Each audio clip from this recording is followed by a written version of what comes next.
Chapter 40. Parvani finds a homonym. We are writing compositions in Mrs. Kushal's class. Christmas and Hanukkah are almost here, but when Mrs. Kushal asked what we would like to write about, every single one of us say Hurricane Susan.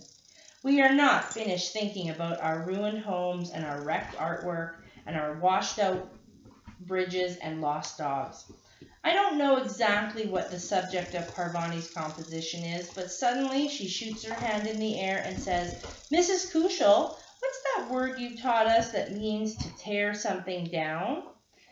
Mrs. Kushal puts on her thoughtful face, taps her pencil against her fingers. "Raise?" she suggests after a moment. "Yes," exclaims Parvani.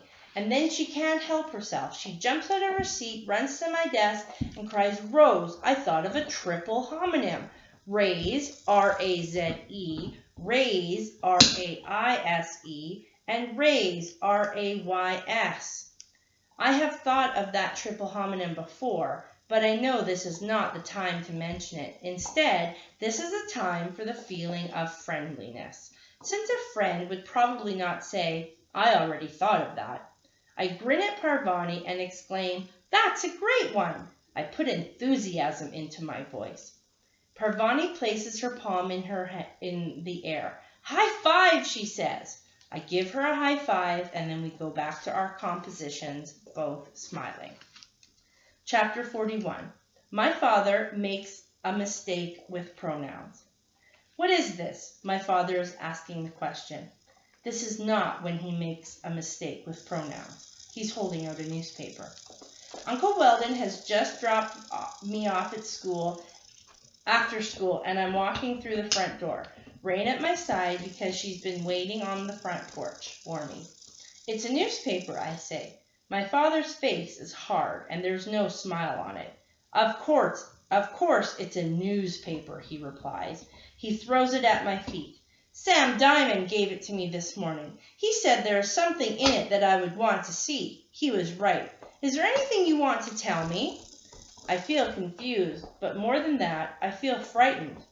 "No," I say. My father picks up the paper and turns to the pages so fiercely that they rip in his hands. He turns the pages 3 times and then stops and shoves one of them at me. "What is this?" It's the second time he's asked me that question.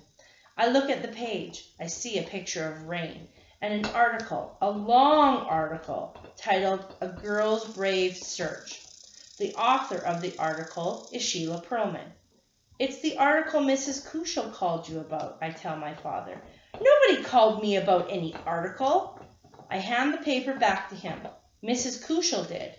My father pauses for a long time, and his eyes wander around the room. I know he's suddenly remembering the afternoon when he came home from the Luck of the Irish and the phone rang. He picked it up and said hello, and then he frowned, and the next thing he said was, "What did Rose do? Is she in trouble again?" He put his hand over the mouthpiece and whispered to me, "It's Mrs. Kushal." "Okay," I said.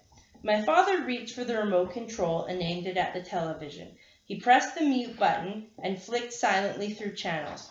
Every now and again he said, uh-huh, into the phone. Eventually he hung up. "What did you tell your teacher about rain for?" he asked me before he turned the volume back on. Now my father shakes his head. "This is our private business, Rose, our private family business. And now it's all over the paper. Everyone in the county will read this, and I look like a thief." I back away. Rain backs away too. She does not take her eyes off my father. "Talk to Uncle Weldon," I say. I know my uncle hasn't had time to return to his office yet, but I don't want my father to call Mrs. Kushal and yell at her. I need to take Rain for a walk, I add.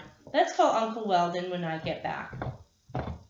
I hustle Rain outside, and we walk up and down the street until I think Uncle Weldon is at his desk at work. Then we cross the planks into our yard again. My father is sitting at the kitchen table doing nothing. I pick up the phone and I dial Uncle Weldon's number. I tell him what's happened, and he says, "Let me speak to your father, please."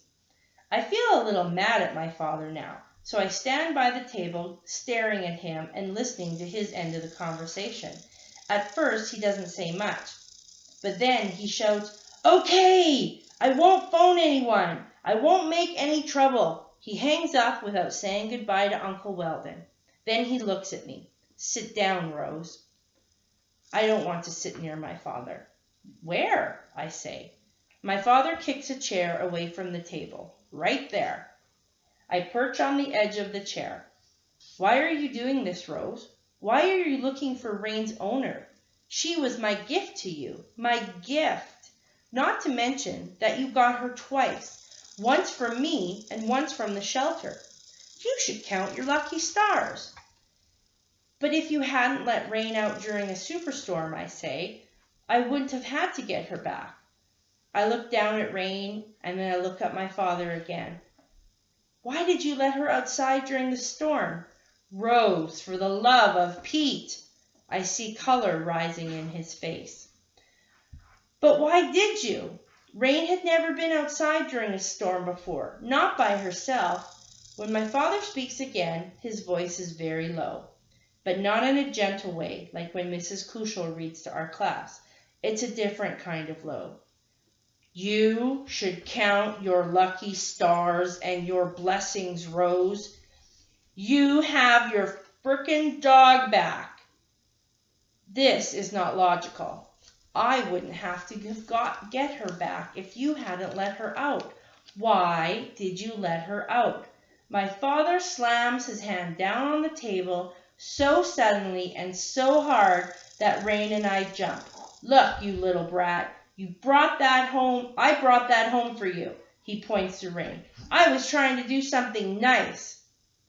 Rain is a she, I inform him, not a that. My father gets to his feet and stands over me.